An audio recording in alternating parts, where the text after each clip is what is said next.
Well, greetings, everybody. I'm Dan McTeague, President of Canadians for Affordable Energy. You're joining me here in Oakville, Ontario. I don't just happen to live in this area.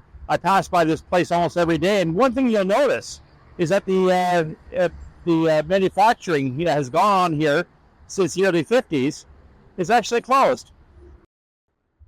You look, you'll see very little being done. A lot of the workers that were here producing over the years, tens of thousands of vehicles that were created under the Auto Pact of the 1960s.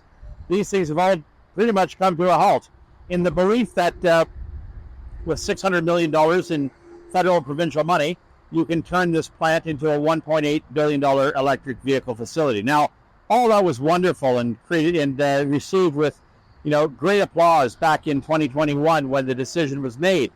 But the decision, it seems to have run into a bit of a snag. You see, the Ford Motor Company is losing 130,000 Canadian dollars on every electrical vehicle unit that it's selling.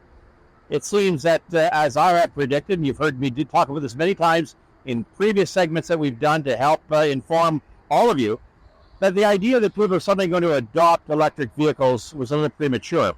Not only do people not want electric vehicles, they don't want mandates. You have a federal government that is blissfully walking around throwing out tens of billions of dollars, much of it borrowed. The last calculation by the Parliamentary Budget Officer, over $50 billion of money your children and grandchildren and mine are going to have to pay for generations to come to build electric vehicles that no one wants. The amount of decline in the interest in EVs is remarkable. And it means that wide adaptation may be one thing, but forcing people to buy these vehicles in 10 years is a little crazy. And that's because this plant was shuttered for at least 2 years.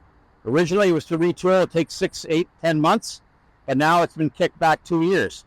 There's nothing stopping that from being kicked back another 2 or 3 years after that.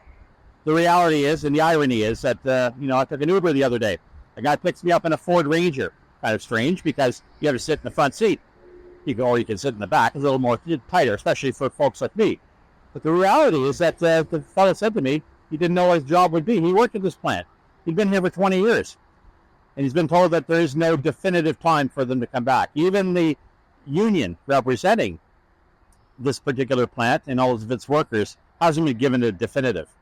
And that's because if you are going to lose so much money per unit, companies like Ford, which avoided the controversy of going bankrupt and having to borrow money from the federal or other governments, isn't about to lose money on a proposal that's almost guaranteed to leave that company short. So look for this plant, look for the site to remain idled and shuttered.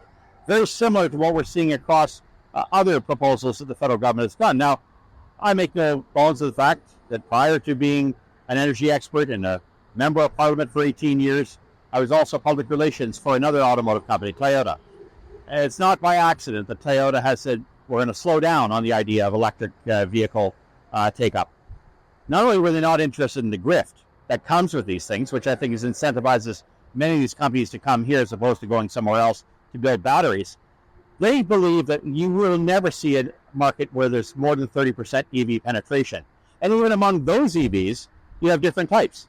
The lithium ion, the new solid states, stuff that provides a little bit better mileage with faster recharge. And there, of course, is not just Toyota's concern, but I think the concern of every Canadian. Where are we going to get the energy from? Where are we going to get the infrastructure? The electrical infrastructure, the trades that are going to be needed, the mining, the copper, and of course the trillions of dollars. In Canada's case, the RBC says it will be $2 trillion to reach that fantastic goal of net zero. I call it a fantasy. And as you know, we've run a campaign called Nix Net Zero. We're going to intensify that, as politicians only are interested with one or two things. And that's, a little bit of going after low-hanging fruit like carbon taxes. No, we need to look at what we're really doing here. This is bad industrial policy. And it's now affecting not just the labor markets here in this region. It's likely to affect the economic outlook of the country and its ability to make ends meet in the days to come. We need to have a sober and serious discussion. We don't need EVs rammed down our throats, and we certainly don't need mandates to tell us something we don't need. I'm Dan McTeague, back at you very shortly on this great topic.